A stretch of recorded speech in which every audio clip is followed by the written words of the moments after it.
Welcome to our official YouTube channel crack Bengal. দেখো আমাদের যে সেশনটি চলছিল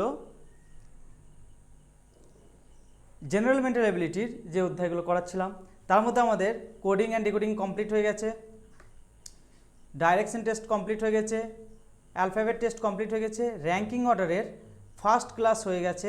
আজকে সেকেন্ড ক্লাস করাবো, চলো দেখি। দেখো বেসিক কিছু কোশ্চেন নিয়ে আজকে আলোচনা করছি। দেখো এই র্যাঙ্কিং অর্ডারের দেখো কি বলেছে, রমেশ শীর্ষ থেকে 16তম এবং নিচ থেকে 21তম স্থান অধিকার করেছে। যদি পরীক্ষায় মোট 21 জন ছাত্র পাস করে থাকে তাহলে শ্রেণীতে কতজন ছাত্র ফেল করেছে। আমাকে জানতে চেয়েছে কতজন ছাত্র ফেল করেছে। ঠিক আছে, এক্ষেত্রে দেখো কি করব, এই একটা লাইন ড্র করে নিচ্ছি।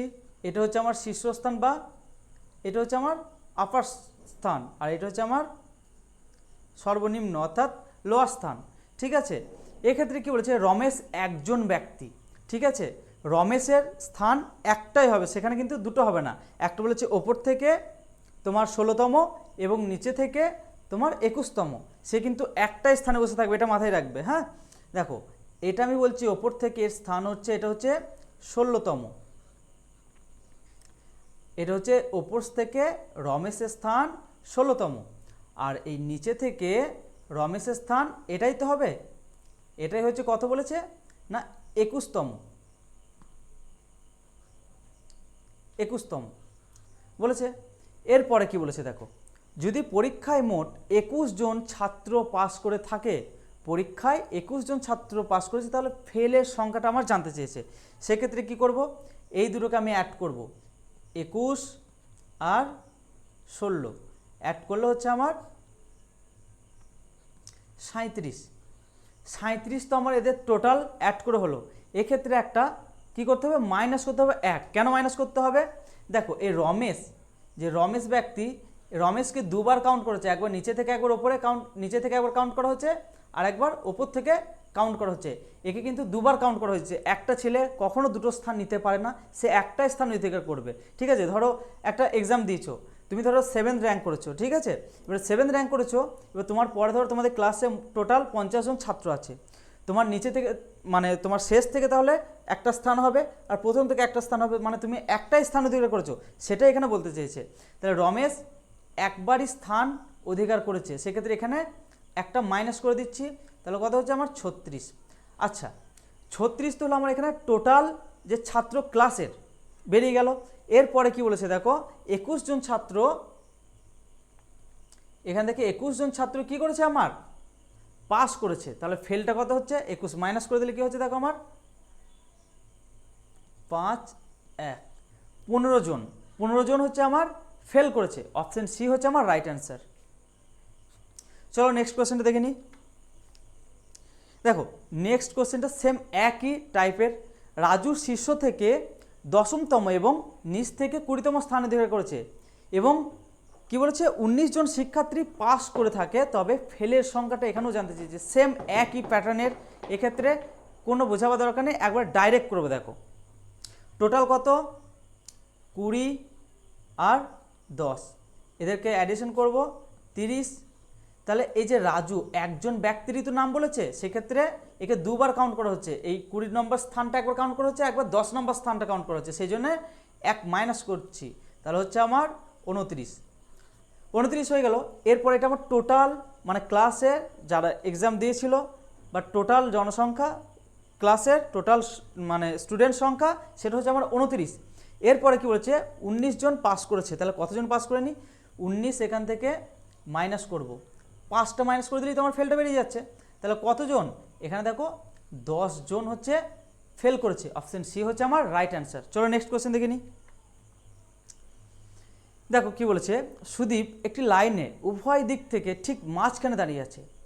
একজনই ব্যক্তি উভয় দিক থেকে, ধরো আমার ডান সাইড থেকে আমি একটা জায়গায় দাঁড়িয়েছি এবং বাঁ সাইড থেকে উভয় দিক থেকে একই ঠিক মাঝখানে দাঁড়িয়ে আছে। হ্যাঁ, লাইনটিতে মোট কতজন আছে বলে দিচ্ছে 41 জন। এখানে নোট করো, মোট আছে 41, মোট বলে দিয়েছে। এরপর একটা লাইন ড্র করি, দেখো তাহলে বুঝতে সুবিধা হবে তোমাদের। এটা হচ্ছে মিডিল স্থান, এটা কে? এটা হচ্ছে সুদীপ। আমি বলছি 41 জন যেহেতু আছে, এই ধার দিয়ে 20 জন আছে, প্লাস এই ধার দিয়ে 20 জন আছে, তাহলে 20 প্লাস সুদীপ, আর এই ধার দিয়ে হচ্ছে 20 প্লাস সুদীপ, তাহলে আমার টোটাল 41 হয়ে যাচ্ছে। দেখো 20 জন এই ধার দিয়ে আছে, 20 জন এই সাইড দিয়ে আছে, আর মিডিল আছে কে? সুদীপ।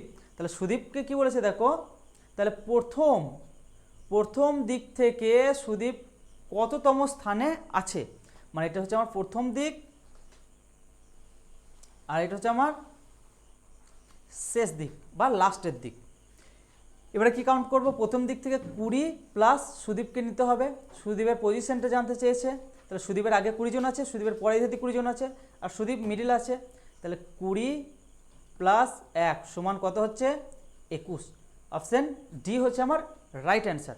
চলো নেক্সট কোশ্চেন দেখে নিই। দেখো বলছে জয় একটি লাইনে উভয় পাশ থেকে 37তম স্থানে দাঁড়িয়ে যাচ্ছে, ওই লাইনে মোট লোক সংখ্যা কত? মোট জানতে চেয়েছে, কিন্তু আগের মতো নয়। এটা বলছে জয় একটি লাইনে উভয় পাশ থেকে 37তম, এধার থেকেও 37তম, এদিক থেকেও 37তম, তাহলে আমার টোটাল মোট কত আছে সেটাই আমার জানতে চেয়েছে। কি করছি দেখো, এটাও একটা লাইন ড্র করে নিচ্ছি, উভয় দিক থেকে কত, কে? এটা জয়, উভয় দিক থেকে 37, ঠিক আছে, 37তম। তাহলে আমার এই সাইডটা কালার চেঞ্জ করলে দেখো বুঝতে সুবিধা হবে। এই সাইডটাতে আমার কত? 37, এই সাইডটাতে আমার 37। তাহলে কি করব আমি এক্ষেত্রে? 37 প্লাস 37 করে নিচ্ছি, দুপক্ষেই আমি করে নিচ্ছি, এ দুটোকে অ্যাডিশন করলে কত হচ্ছে আমার? 74। এবারে দেখো জয়কে আমরা এখানে দুবার কাউন্ট করছি, জয়কে কবার কাউন্ট করছি? দুবার কাউন্ট করছি, একবার প্রথম দিক থেকেও কাউন্ট করে নিচ্ছি, একবার শেষ দিক থেকেও কাউন্ট করে নিচ্ছি। সেক্ষেত্রে অলওয়েজ আমি 1 মাইনাস করব, 1 মাইনাস করব, তাহলে আমার কত হচ্ছে? 73। অপশন ডি হচ্ছে আমার রাইট অ্যান্সার। কি করলাম, প্রথম দিক থেকে জয় 37তম এবং শেষের দিক থেকে 37তম, তাহলে 37 কত হচ্ছে আমার? 74 থেকে জয়কে দুবার ধরা হয়েছে, সেই জন্য ওয়ান টাইম তাকে মাইনাস করছি, তাহলে আমার কত হচ্ছে? 73। চলো নেক্সট কোয়েশ্চেন দেখে নিই। এটা দেখো কি বলেছে, একটা সারিতে 82 জন বসে আছে, রাম বাম দিক থেকে 21তম এবং শ্যাম ডান দিক থেকে 19তম, তাদের মধ্যে কতজন লোক আছে, এটাই আমার জানতে চেয়েছে। দেখো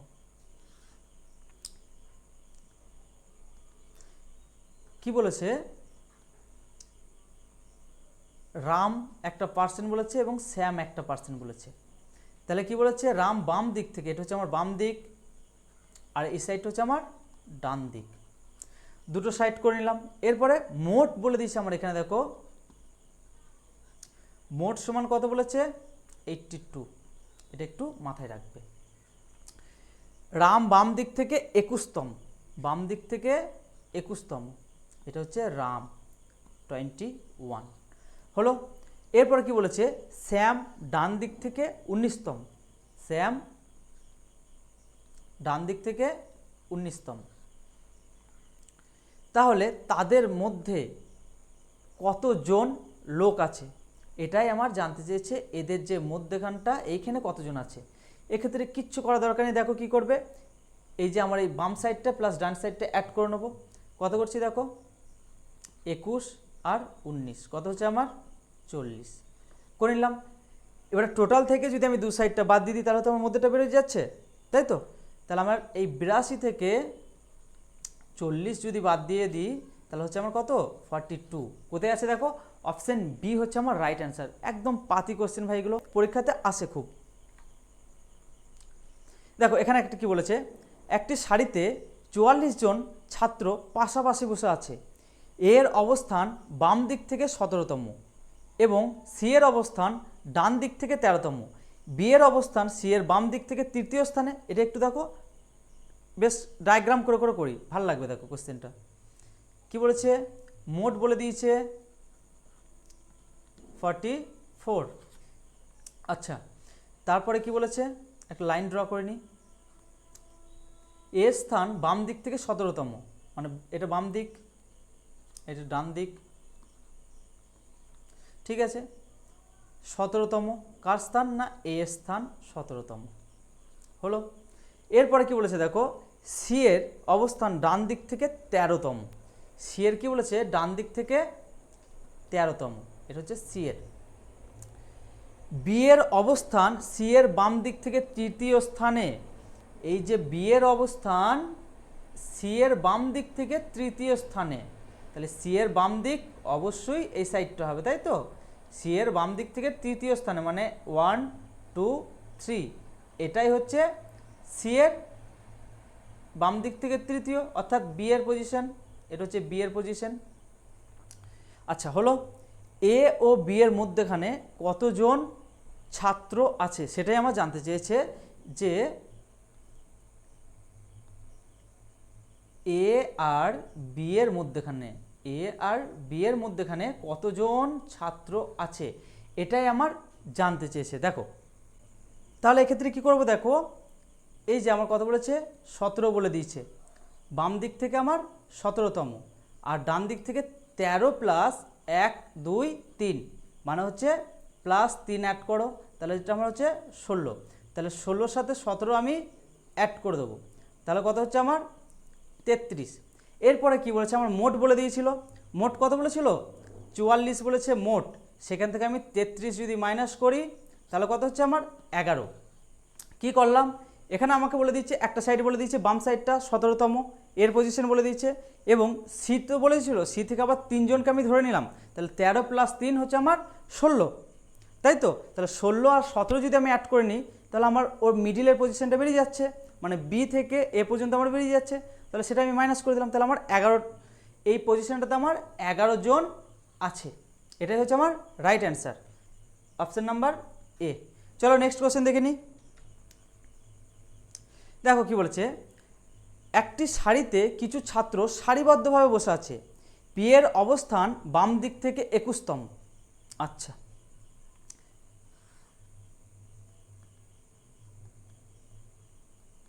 দেখো কি বলেছে, বাম দিক থেকে বলেছে, বাম দিক থেকে কত বলেছে 21তম, পি এর অবস্থান বাম দিক থেকে 21তম। আচ্ছা, এবং আর এর অবস্থান কত বলেছে ডান দিক থেকে 23তম, আর এর বলেছে ডান দিক থেকে 23তম করে নিলাম।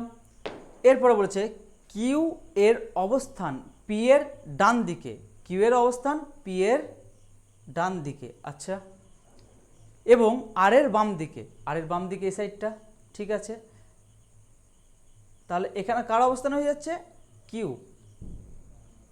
যদি পি ও কিউ এর যদি পি ও কিউ এর মধ্যে 6 জন থাকে, পি আর কিউ এর মধ্যে কতজন বলেছে 6 জন বলেছে, আর কিউ ও আর এর মধ্যে 11 জন, কিউ আর আর এর মধ্যে 11 জন, এই যে কিউ আর এর মধ্যে কত বলেছে 11 বলেছে। তবে ডান দিক থেকে কিউ এর অবস্থান কোথায়, ডান দিক থেকে কিউ এর অবস্থান কোথায় এটাই জানতে চেয়েছে আমার।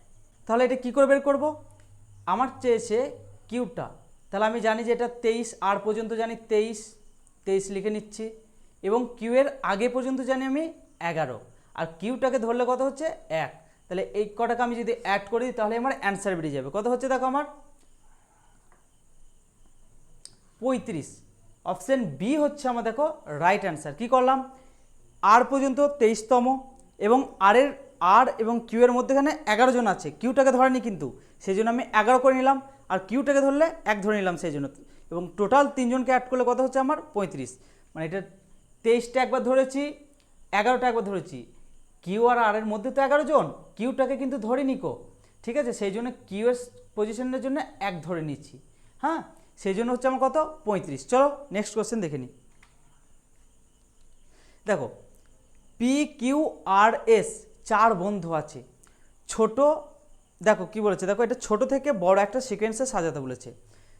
পি ছোট কিউ এর থেকে, তাহলে পি ছোট হচ্ছে কিউ এর থেকে, আচ্ছা, কিন্তু আর এর থেকে লম্বা, আরের থেকে লম্বা, আর যে ছোট এসের থেকে, তাহলে এসের থেকে আর ছোট, তাহলে এটা এস, এটা আর। বুঝতে পারলে? আরেকবার বলি, দেখো, পি ছোট কিউ এর থেকে, পি ছোট কিউ এর থেকে, তাহলে কিউ নিশ্চয়ই বড় পি এর থেকে, হয়ে গেল। আরের থেকে লম্বা, আরের থেকে লম্বা, আরের থেকে পি লম্বা, ঠিক আছে। আর ছোট এসের থেকে, যে এটাকে একটু করে নাও, আর ছোট এসের থেকে, আর কার থেকে ছোট? এসের থেকে ছোট, ঠিক আছে। এরপরে কি বলছি, এদের মধ্যে সব থেকে ছোট কে? একদম সহজ কোশ্চেন। দেখো কি বলেছে, অপশন সি হচ্ছে আর। চলো আজকের ক্লাস এই পর্যন্তই থাকছে। ক্লাসটা যদি ভালো লেগে থাকে লাইক, শেয়ার এবং কমেন্ট করো। এবং এছাড়াও আমাদের রয়েছে টেলিগ্রাম এবং হোয়াটসঅ্যাপ গ্রুপ, তোমাদের যাবতীয় ইনকোয়ারি আমাদেরকে এসএমএসের মাধ্যমে করতে পারো। আমরা যত সাধ্য চেষ্টা করবো তোমাদেরকে অ্যান্সার দিয়া। চলো আজকের ক্লাস এই পর্যন্তই থাকলো।